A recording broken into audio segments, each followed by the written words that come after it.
दोस्तों कई बार कई सारे पेशेंट ये पूछते हैं कि क्या आयुर्वेद, होम्योपैथी, एलोपैथी या यूनानी की किसी दवा से कान के पर्दे का छेद भर सकता है। और इसके लिए कई सारे पेशेंट इधर उधर भटकते भी रहते हैं कि उन्हें सर्जरी ना करानी पड़े और उनके कान के पर्दे का छेद भर जाए।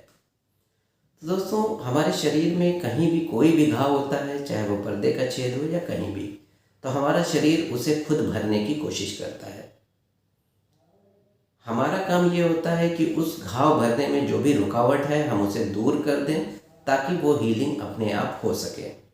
कई बार कुछ पेशेंट लापरवाही करते हैं और कान बहता रहता है लंबे समय तक, और वो ये जो कान में इन्फेक्शन है उसे ट्रीट नहीं कराते, इसलिए अपने आप हीलिंग नहीं हो पाती है।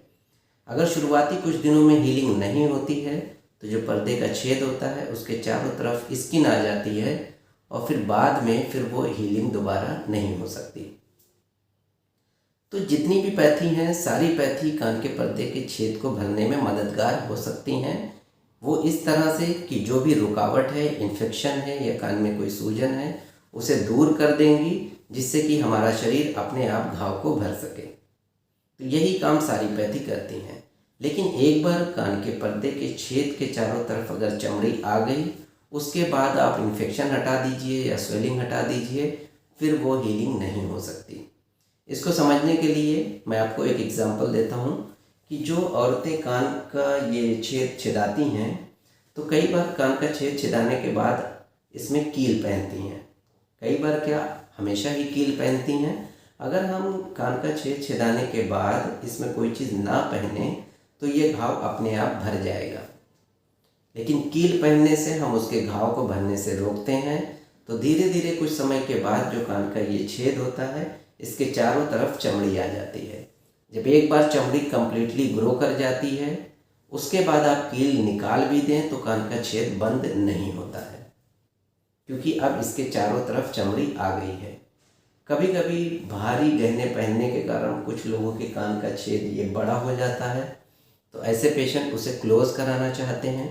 तो जब हम उसे क्लोज़ करते हैं तो जो कान के छेद के चारों तरफ की चमड़ी होती है, हम पहले उसे हटाते हैं, उसके बाद टाँके लगा देते हैं और वो घाव भर जाता है।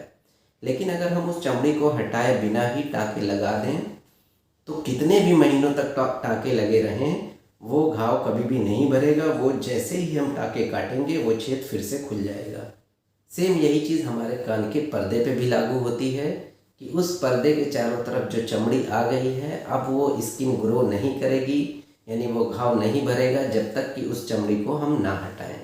और कान की सर्जरी में हम यही करते हैं कि पहले जो पर्दे के जो छेद है उसके चारों ओर जो चमड़ी आ गई है उसे पहले हटाते हैं, उसके बाद फिर हम नया पर्दा लगाते हैं।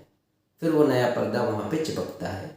अगर हमने वो स्किन हटाई नहीं और नया पर्दा लगा दिया तो वो नया पर्दा उस पर कभी भी नहीं चिपकेगा। तो अगर कोई भी पैथी ये कहती है कि उसकी दवाओं से कान के पर्दे का छेद भर सकता है, तो ज़रूर भर सकता है, लेकिन तब तक जब तक उस पर्दे के चारों तरफ चमड़ी नहीं आई है।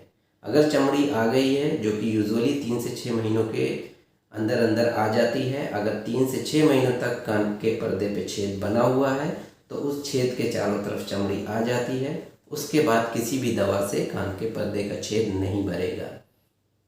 अब अगर कोई ये कहे नहीं उसके बाद भी वो भर जाएगा, तो मुमकिन है कि उसकी दवा से ये जो पर्दे के चारों तरफ चमड़ी आई है वो गल जाएगी।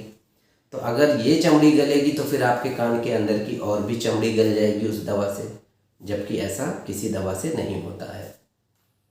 तो आप इस बात को लेकर के बिल्कुल मत कंफ्यूज हो। अगर कान के पर्दे पे परमानेंट परफोरेशन हो गया है तो वो किसी भी दवा से नहीं भरेगा। तो उम्मीद करता हूँ ये वीडियो आपके लिए हेल्पफुल रहा होगा।